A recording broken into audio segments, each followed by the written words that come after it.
Hi, this is Sarita Roche. I am sitting in my garage this morning. It's a chilly morning in North Carolina, and I'm trying to figure out how to best manage my time. So my family and I were supposed to be moving the day after tomorrow. That was our understanding. But our house isn't ready, and most of our things are already packed. It was pretty cold last night. Autumn, is really creeping in, and all of my winter blankets were packed downstairs in the basement. And I'm thinking 30 to 40 days, maybe I need to unpack some stuff. So my normal schedule of packing and cleaning this morning is a little bit disrupted, and I'm not quite sure which way to go. But I do know one thing, and that is I have packed a bunch of pre-mixed paints. Now, if you're into fluid art at all, you know exactly what I'm talking about. There's always leftover paint. And I had done a painting class not too long ago, and I had all the paint pre-mixed in bottles, and I had packed up that paint intending to use it at our next house. So that's a 30 to 40 day lead time that those paints are just going to be sitting in a box. And when we move, there's always the chance that something could break open. And then it's going to be much colder in 30 to 40 days. And I know that most of my art supplies are going downstairs into an unclimate controlled, I don't know if that's a word, a basement with no climate control. And so I'm worried that in the melee, I might forget about them and they'll separate or they'll freeze. So I'm thinking, why don't we go downstairs, find my paints, all the different crazy colors that I have left over, and let's just go make a beautiful mess.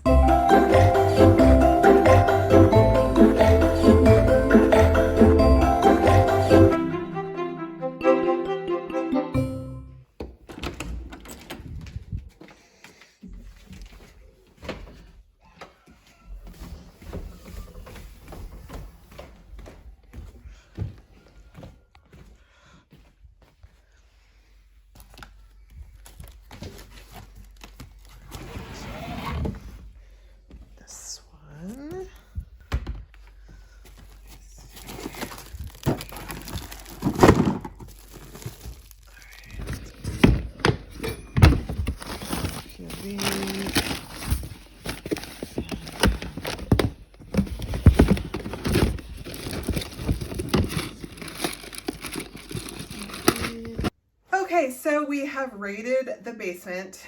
I got myself this 18 by 24 canvas, and I pulled out my box of leftover bottles, which I'm going to pull apart here in a moment. So I just thought I would explain a little bit my mindset. So with a fluid art painting, there are always three things to consider. The first is your recipe, the second is your palette, and the third is your technique, how you're going to put the paint onto the canvas. These three things work together, and choosing one is going to affect the others. What do I mean by that?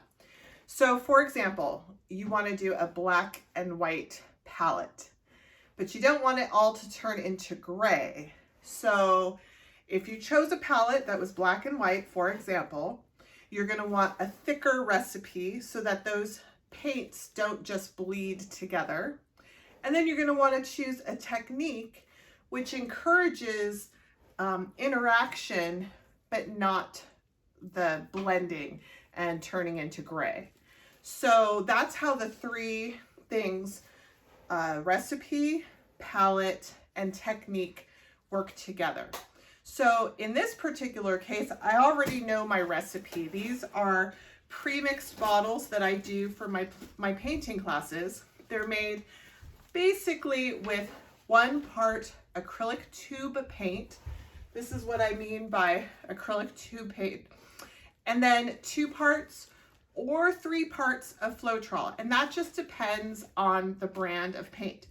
Some are a little bit more hard body, and so they're going to take a little more Floetrol, and some are more liquid. They'll take less Floetrol. So that's what I have in here. And I am going to assume that because they've already been packed up in here for about a month, that they're going to be on the thicker end of the scale, because there's always a little bit of evaporation that happens over time. So I'm going to pick a technique which goes well with a thicker consistency. Let me just give you an example of when this wouldn't work. These are not paints that I would use for a Dutch pour or blow dryer kind of painting.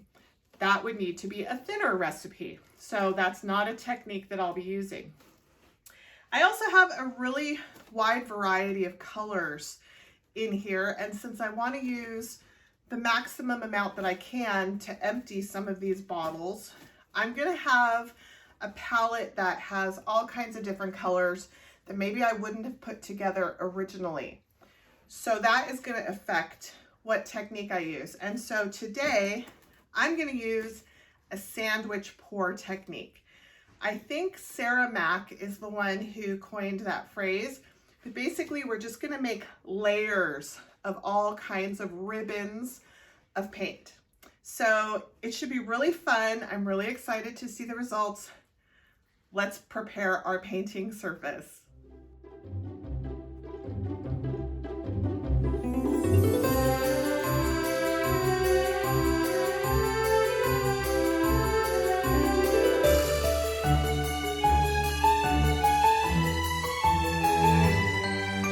All right, Solange, we are making this video for people who love lots and lots of color. Do you like lots and lots of color? Yes, I like all the colors of a rainbow. That's my secret. That's your secret? Yes, and nobody else can hear it. Okay, so Solange is my 4-year-old assistant, and I'm using her in here today because I just want to show you guys, especially beginners, this can be so fun and freeing, and you don't have to always follow every rule and worry about weighing the paint and ratios and stuff. This is just loosely mixed 1 part acrylic tube paint, 2 to 3 parts Floetrol. I did not measure. I just eyed it, and I'm not talking about weight. I'm just eyeing it by the volume. Okay. So I am going to let Solange put whatever colors she wants in this cup, and I'm going to put whatever colors I want in this cup. Mom? And we're going to see what happens. Mommy, I don't want to put this color in mine. You don't like that one? You know what? This is called iridescent graphite. It's a little bit shiny. It's like a shiny gray-black. Oh. But that's fine. I'm going to open all these paints. And definitely am going to use that one because you say it's shiny. It's shiny. It's shiny. And all of the paints here that have an M on them, the letter M, like this one, means they're metallic. Ooh. So I'm going to do a little squirt metallic in my... Oh, careful, little one. All right, so what we're doing, I will open them, and you are just going to squirt into... I want to help. Well, I know, but it's a little easier for me to open, and you squirt, okay? Okay, I'm going to squirt some pink first. All right, I'm going to squirt... We're going to try to fill up these 2 cups, okay? Okay. I will use lots of colors to make a rainbow. So, in general, my belief is that if you use a dark, let's say this black, I'm going to try to empty that. If you use a dark for shadows and you use a light for highlights, you will get a much more interesting composition than if you just stick to a monochrome. I mention this because sometimes I'll have a commission and someone will say, you know, like, I love blue. I want a blue painting.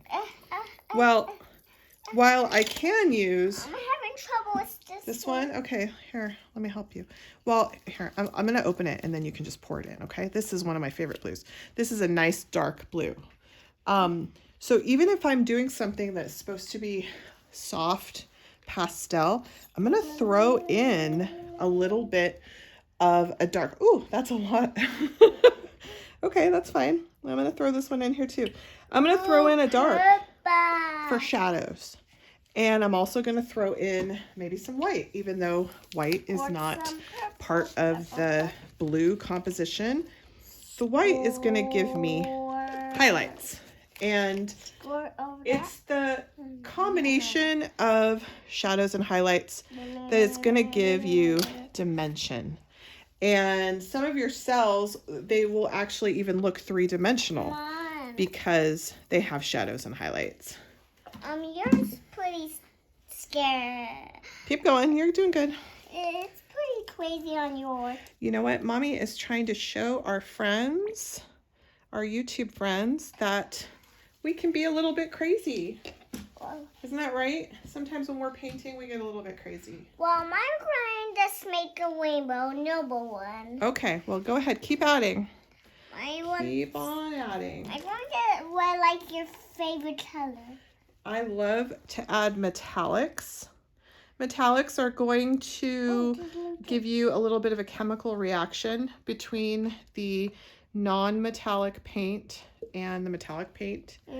That'll help you with cells. I rarely use silicone, although I do sometimes, and I have videos where you see that I used it, but I don't rely on it. I prefer to rely on, my girl, I prefer to rely on different consistencies and combinations of paint to give me cells.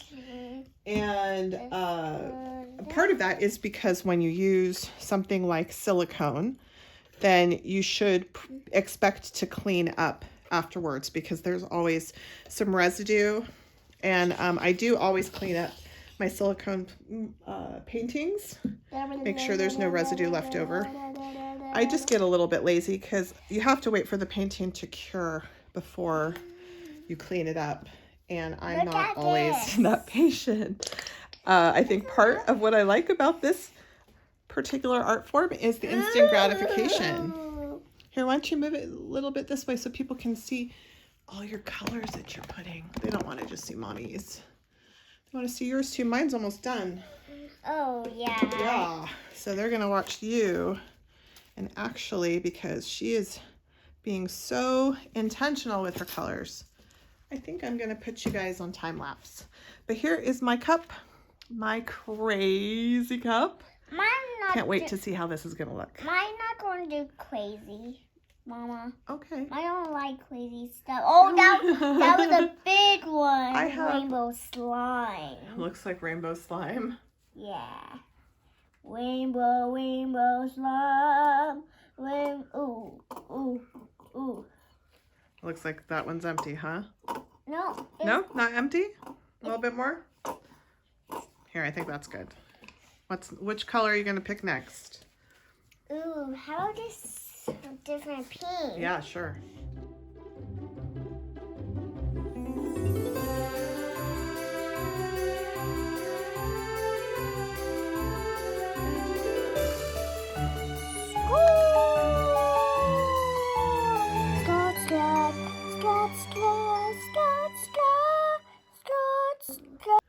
All right, let's see what you came up with.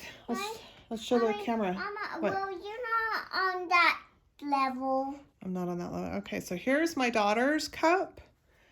And here's my cup. She was good. She filled hers a little bit more than me. So we are going to set ourselves up. I'm putting... Might put a lot of paint. Oh, it's kind of smushing in. Smushing it a little? Here, let me move it out of the way. I'm going to put the canvas, okay? So I'm just using some plastic kind of Dixie cup like, well, they're little solo cups, 3-ounce solo cups to hold up my canvas. Can you make sure that's on the corner? I can't see it right here. There we go. All right. Okay, so should I pour yours or mine first? Which one would you want me to pour first? Can I pour mine? Well, the thing is, your arms don't reach far enough. You could pour it just in the beginning if you'd like. I'll scoot it over. Mama, mine is, yeah. I'll let you pour a little bit, okay? Because you can't reach the whole thing. So what I'm gonna have us do is just pour this paint in ribbons, back and forth, back and forth. I'm gonna let her pour the very first part, see what she can do. All right, sweetheart, you're gonna hold this. You're gonna start on one corner and you're just gonna pour a straight line, okay? Mine hurt. Oh, wait, okay. Oh, you gotta get on the canvas. There we go. And then we're gonna back up. Oh, like this. And we're gonna go this way. Can I do a little heart? We're just going back and forth because we're showing how to do a sandwich pour. Okay, I'm gonna have you let go now because it's hard to reach, okay? I'm gonna add a little bit in here to fill the spots. Oh, look at this. Yeah, so what's happening is all those different colors are just coming out in ribbons. So we need to cover half of the canvas with your colors, and then we're going to do half of the canvas with my colors. Okay? We're going to see what happens. And as we have less in the cup, we get these little tiny, tiny ribbons. They're kind of cute. All right, let's see. There we go. Look at that beautiful cup. I don't know if you can see. No, there's not enough light, but it's so pretty. All right, now I'm going to do mine. You ready? Yeah. Okay, here we go. I'm watching. You're watching. This, the paint is definitely thick. A little thicker than I even assumed. You can kind of see how fat it is as it lays down on the canvas. And so you can do straight like I'm doing. You could do wiggles. It's kind of like looking at all the layers in a canyon wall. Or as Sarah Mack calls it, a sandwich pour, because it's like all these different layers sandwiched together. So I'm just gonna let all that get out there. Here we go. Mama, but what are we going to fill up those corners? Well, we're gonna stretch the paint. Remember how we stretch the paint? But the first thing we gotta do is we gotta torch it. So this is the part where I have to do it by myself, okay? Because we're gonna use fire. Okay, I'm gonna torch the bubbles. There are a lot of bubbles right now because the paint is on the thicker side. And I'm also gonna look really carefully to see if there are any like little Floetrol boogers where Floetrol has turned into a little chunk of something. I always keep my tweezers handy so that I can pull out any chunks if I see something that is poking through the paint.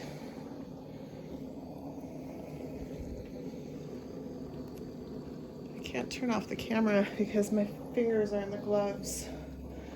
Let me see. I think I see something. Let's go dig. Let's see what this is. Ooh, yeah. This is something. Ooh.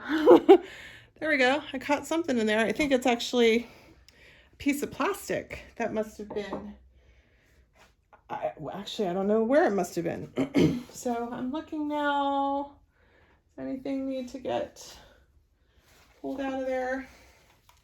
I'm going to do a little bit more with this. All right, so we're back. And before I stretch, my daughter has a great idea. She wants to do a little ball rolling. We don't have a marble. Marbles are best because they're heavy and they'll roll on their own. We're just going to roll this on our own and see what happens, okay? Okay. I'm watching. There we go. All right. We're going to roll that through the paint. I want you to cover it because it's so beautiful. We're going to go like this. Can you cover it all because it's beautiful? So beautiful. Yeah. Can you cover it? Yeah, well, it's gonna, we're gonna stretch the paint now. And all of that design that we just made, let's make another one. This is just a plastic ball from her, one of her little toys. That's not a toy. My got it from McDonald's. Oh, you got it from McDonald's? Okay, I didn't know that. Okay, I'm gonna torch one more time and then we're gonna stretch it, okay? Mama, but are you going to wash my ball? We are going to wash that ball. That's right, so that you can have it back. So you could stretch it as is, or you could do something like that. You could even just use your finger. You could use your finger. You could use a stick, run the stick through there. There's all different kinds of ways to just make some different variations. So, Mama? yes? I can pick up ball with this. Yeah, that's a good idea. But I got my gloves on still, so I can handle your ball. No, please. So I'm going to stretch this paint. I want to cover all of the canvas. And then stretching is going to make all of the designs bigger. I already see something in the paint that needs to be dug out. Where is it? Mama, I just saw it a second ago. Hold on. Mommy? Solange, hold on. I need to find out what's it. I lost it as I was moving. Okay, we're gonna have to wait till I see it from another angle. Okay, let me see. I'm gonna go to the corners here. One corner. I really like all of the blues that you had in your cup. Look at those purples. Purples and blues, huh? Did they make a painting beautiful? Yes, my sweet. That one I picked it. That's why you picked it. Okay, I think I see the thingy. The thingy that is in here. Where is it? It's right in here. I don't want to drip everywhere. Right here. What Ooh, is it? it's a little bit of Floetrol that got thick in the bottle. Mommy? Yes, sweetheart. Well, but what a thing you found last time when I was peeking? Not sure. Where is it? Well, I was just looking at how the paint moves. Wait, is it this one? And when I see, yes, that's the one. Oh, Solange, look at this. Oh, I found something else.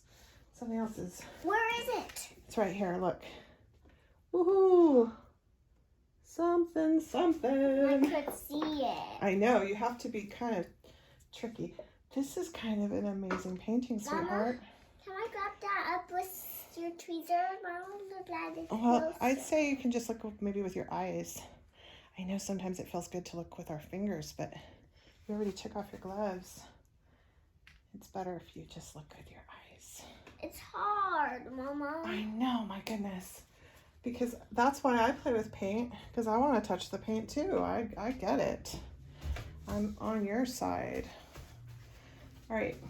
Where is your tweezer? So now I have the ability to stretch further if I want.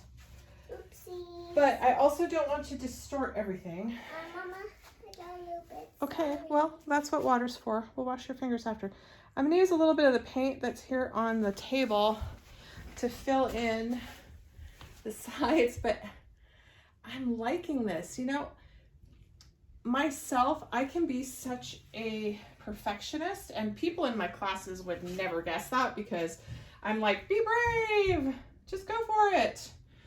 Make a mess. Let's make a beautiful mess together. But I'm just like anyone, you know, I want things to be good. I want it to be meaningful. I want to walk away and feel like I've done something I'm proud of. And I think sometimes I don't take the risks I could take simply because I don't know if the risk is going to be worth it. So today was all about risk. Just going for it with all of those different colors. I am 100% positive I would never have done all these colors on my own. And I specifically asked my 4-year-old to participate because I wanted the freedom of a 4-year-old. And wow. I will be the first to say her half is just as interesting as my half. And I'm really, really pleased with this. I'm going to hit it with the torch a couple times, and then I will bring you in close, and we can look at it a little closer. All right, woohoo! Okay, let's check it out. I feel like this is the bottom, and that is the top. And Let me step up here on this little stool if it'll take my weight. Check this out. And I'm sorry there's a glare. Let me move that. I think this is really cool. I am absolutely digging it. There's some metallics in there. Do you see that copper? And this whole band in the middle is the iridescent graphite. So all of that is going to shimmer. I'm really, really happy. I mean, this is going to be a painting worthy of a really special top coat, I think. So I'm going to let it dry, and hopefully we'll have a dry picture for you at the end of this video. What do you think? Send my daughter some love in the comments. This is such a special thing that she and I get to do together. And yeah, so here we are making our beautiful mess. So I'll see you on the other side.